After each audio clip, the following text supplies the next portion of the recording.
Hello अस्सलाम वालेकुम मैं यूट्यूब फैमिलीज़, क्या हाल है जी। उम्मीद करती हूँ सब खैर खैरियत होंगे। आप लोगों की दुआओं से मैं भी बिल्कुल ठीक हूँ। नई ज़िंदगी का आगाज़ जी, नई सुबह का आगाज़।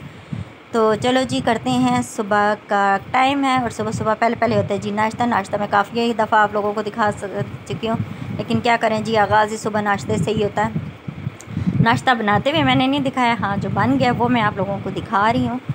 तो इसमें से जी मैं तो सिर्फ लूँगी सिंपल ब्रेड, और मेरे हस्बैंड ने, अगर मैंने तंदूरी बाकरखानी रखी, अगर उन्हें लेना हुआ तो ठीक है, वरना वो सिर्फ ब्रेड, मलाई और अंडा और अपनी एक चाय ले लेंगी। तो मैं उन्हें आजकल 1 या 2 दिन छोड़ के लाजमी अंडा देती हूँ। मौसम अच्छा हो गया।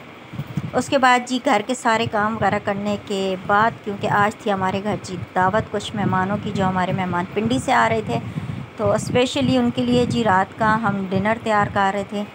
तो सिंपल सा डिनर था, तो वो हम लोग तैयार कर रहे थे। तो कुछ जो खीर वगैरह थी वो सुबह ही बना के रख दी गई थी, और बाकी जो काम थे छोटे मोटे वो हमने शुरू किए जी असर से पहले। तो असर से पहले हमने ये जो छोटे मोटे काम थे, प्याज वगैरह, लहसुन शहसुन, ये सब हम लोगों ने काट के, हांडी जो थी वो मेरी देवरानी कर रही थी, खाना वही बना रही थी, और मैं जो थी वो अब फ्रूट चाट नमाज़ पढ़ने के बाद बनाने लगी थी। मैंने कहा चलें फ्रूट चाट भी बना के ये मैं रख दूँगी, इसमें नींबू वगैरह निचोड़ के, फिर इससे ये होगा कि ये ब्लैक नहीं पड़ेगी, फ्रूट जो है वो ब्लैक नहीं पड़ेगा। वो बना के छोटे मोटे काम करने के बाद नीचे ही मैं मगरिब की नमाज़ पढ़ी। मगरिब की नमाज़ पढ़ने के बाद मैं ऊपर आ गई। अपने रूम को मैंने जो थोड़ा बहुत सेट करना था वो किया, चीज़ें वगैरह समेटी हुई थी पहले से। डस्टिंग वगैरह मैंने एक दफ़ा और करी, क्योंकि मेरा है जी ऊपर का रूम और खिड़कियाँ खुली हुई हैं दोनों तरफ से।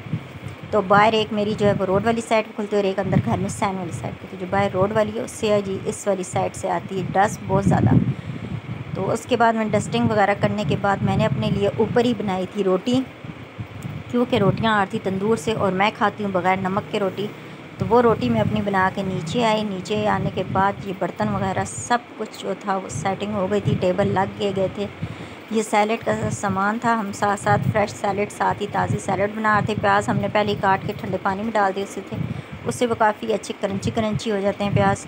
बाकी चीज़ें हम उसी टाइम बैठ के वहीं काट रहे थे। ये देखें जी सेटिंग, ये जी बोर्ड से मैंने और मेरे देवर ने बनाया था। ये बोर्ड से हमने बना के पेंट करके, और गमले आज ही हमारे घर आए थे, हमने रखे थे।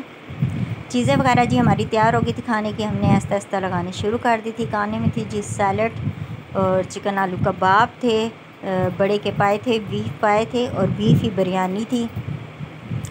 चटनी थी दही वाली, सब्ज़ चटनी थी, और चिकन हलीम था, रोटी थी। ये थी जी सिंपल सा हमारा खाना। और मीठे में हम लोगों ने बनाई थी जी खीर, और साथ था जी केक। तो ये जी हमारा सिंपल सा खाना था। खाना हम लोगों ने लगा दिया था, और मेहमानों को हम कह रहे थे आज जी बैठे और खाना खाए। मज़े से हम लोगों ने खाना खाया। इसमें से एक चीज़ भी मैं नहीं खा सकती थी, तो मैंने सिर्फ जो है आलू चिकन कबाब था, उस कबाब को मैंने ऊपर से जो उसकी अंडे वाली लेयर थी वो मैंने हटा के, तो मैंने सिर्फ जो आलू बीज का था वो मैंने एक दही डाल के खा लिया था रात के खाने में। क्योंकि ना तो मुझे बीफ के पाए खाने, ना बीफ के बिरयानी खानी थी मैंने, और ना ही मैंने हलीम खाना था, क्योंकि उसमें भी स्पाइसेस ज़रा तेज़ थे। तो स्पाइसेस फ़िलहाल मैंने नहीं लेने, मुझे मना है सख्ती से। तो जो आलू वाले कबाब थे वो थोड़े कम मसाले वाले थे, तो उसके ऊपर की जो लेयर है वो मैंने हटा के अंडे वाली फ्राई हुआ कि भी, क्योंकि मैंने चीज़ें नहीं लेनी, तो वो मैंने खा लिया था। खाना वगैरह खाने के बाद जो है वो हमने मीठा रखा, और ये जी रखा